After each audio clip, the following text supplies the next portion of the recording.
নমস্কাৰ পোনপ্ৰথমে সকলোলৈকে 2020 চনৰ অৰ্থাৎ ইংৰাজী নৱবৰ্ষ আন্তৰিক অভিনন্দন তথা সকলোকে স্বাগতম জনাইছোঁ। আজি বহুদিনৰ এটা মই প্ৰয়াস কৰিছিলোঁ আচলতে যে এটা খুব দৰকাৰী এটা বিষয়ক লৈ পেলাই ইউটিউবত মই প্ৰকাশ কৰিম। আটাইতকৈ ডাঙৰ কথাটো হ'ল যে বহুতখিনি খবৰ আমি বাস্তৱ জীৱনত জানো যদিও কিছুমান খবৰ ল'বলৈ বা কিছুমান কথা জনাৰ ঠিক এটা সঠিক উৎস নাপাওঁ, যাৰ কাৰণে কিছুমান কথা আমাৰ কাৰণে নজনাকৈয়ে থাকি যায়। আজি মই আপোনালোকৰ আগত এটা খুব দৰকাৰী কথা প্ৰকাশ কৰিব বিচাৰিছোঁ, যিটো মই নিজে অভিজ্ঞতাৰ ফালৰ পৰা আগবাঢ়িছোঁ। সেয়া হ'লগৈ যে নেপালৰ যি চকু বিশেষজ্ঞ চকুৰ ক্ষেত্ৰত আমি সকলোৱে জানো যে নেপাল এখন খুব আগবঢ়া।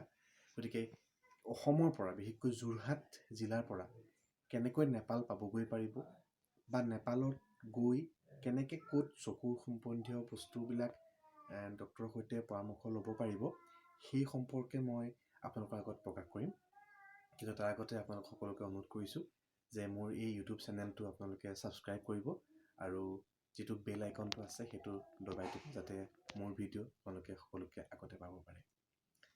এতিয়া মই ক'ব বিচাৰিছোঁ যে নেপালৰ যি চকু বিষয়ে, চকুৰ যি হস্পিটেল আছে বা চকুৰ যি চিকিৎসা আছে সেই বিষয়ে দেখা যায় যে নেপালত যথেষ্টখিনি প্ৰায় 10-12 সংখ্যকমান চকুৰ সম্বন্ধীয় চিকিৎসালয় আছে।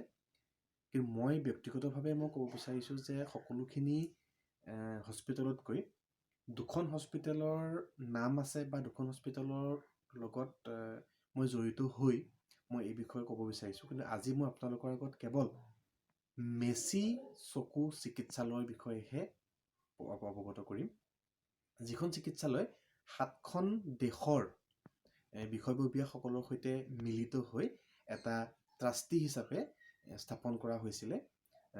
কিন্তু তাৰ আগতে মই আপোনালোকক জনাব বিচাৰিছোঁ যে মেচি হস্পিটেললৈ যোৰহাটৰ পৰা কেনেকৈ যাব পাৰি।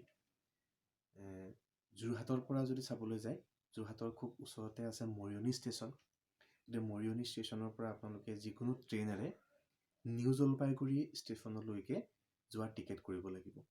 গতিকে নিউ জলপাইগুৰি ষ্টেচনত পোৱাৰ পিছত আপোনালোকে কি কৰিব লাগিব, ষ্টেচনৰ পৰা ওলাই আহি বাহিৰত বাছ পোৱা যায়, নহ'লে বা টাটা চুমু পোৱা যায়। যদি বাছত যোৱা যায় তেতিয়াহ'লে ধৰি লওক প্ৰায় 2.5 ঘণ্টামান সময়ৰ প্ৰয়োজন হ'ব নেপালৰ বৰ্ডাৰলৈকে, আৰু যদি টাটা চুমুত যোৱা যায় তেতিয়াহ'লে 1 ঘণ্টামানত বৰ্ডাৰ পাই যাবগৈ। লগতে মই ক'ত কিমান ভাড়া লয় সেইটোও মই আপোনালোকক অৱগত কৰিম যে নিউ জলপাইগুৰি ষ্টেচনৰ পৰা যদি বাছত যোৱা হয় তেতিয়াহ'লে বাছত প্ৰত্যেকজন যাত্ৰীৰ পৰা লোৱা হ'ব 50 টকাকৈ, আৰু সদ্যহতে যোৱা ছেপ্টেম্বৰ 2019 চনৰ যি ডাটা সেই হিচাপে মই ক'ব বিচাৰিছোঁ।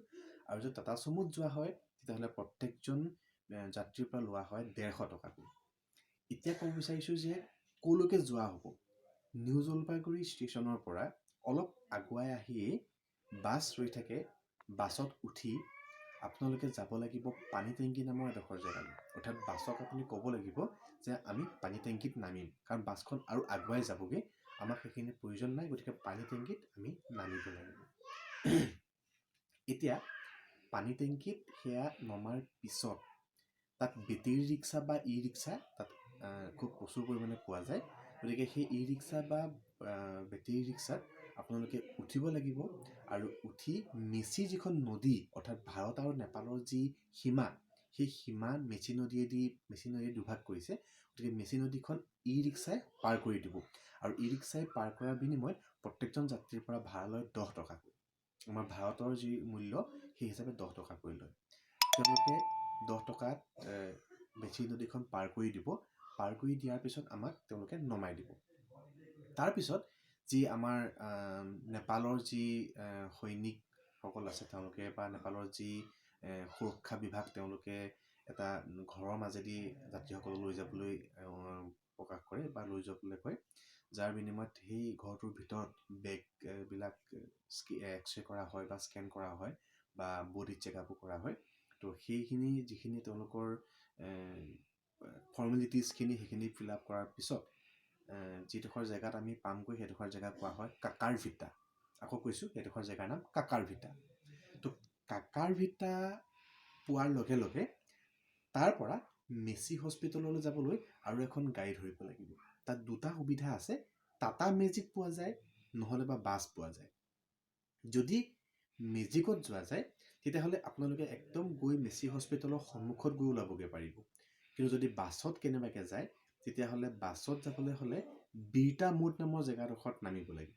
আৰু সেই বিৰটা মোডৰ পৰা আকৌ বেলেগে টেম্পু লৈ পেলাই আপোনালোকে হস্পিটেল যাবগৈ লাগিব।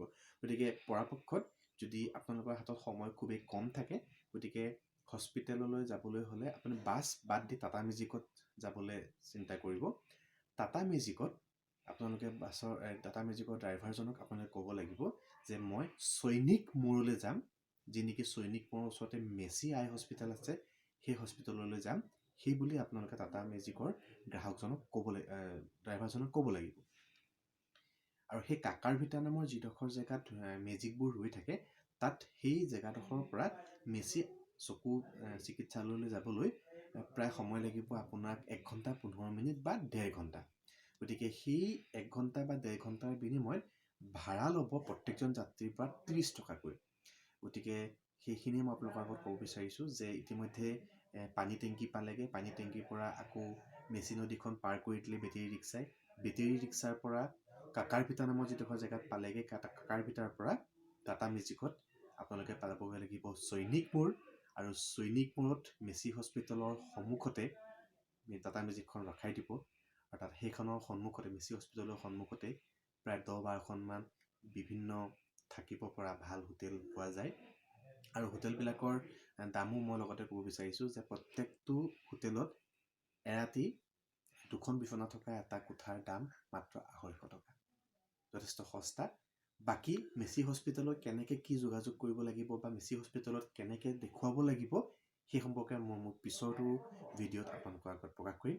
গতিকে এইখিনিয়ে আপোনালোকৰ আগত মই জনাব বিচৰা এটা খবৰ বুলি আপোনালোকে জানিব পাৰে। নমস্কাৰ।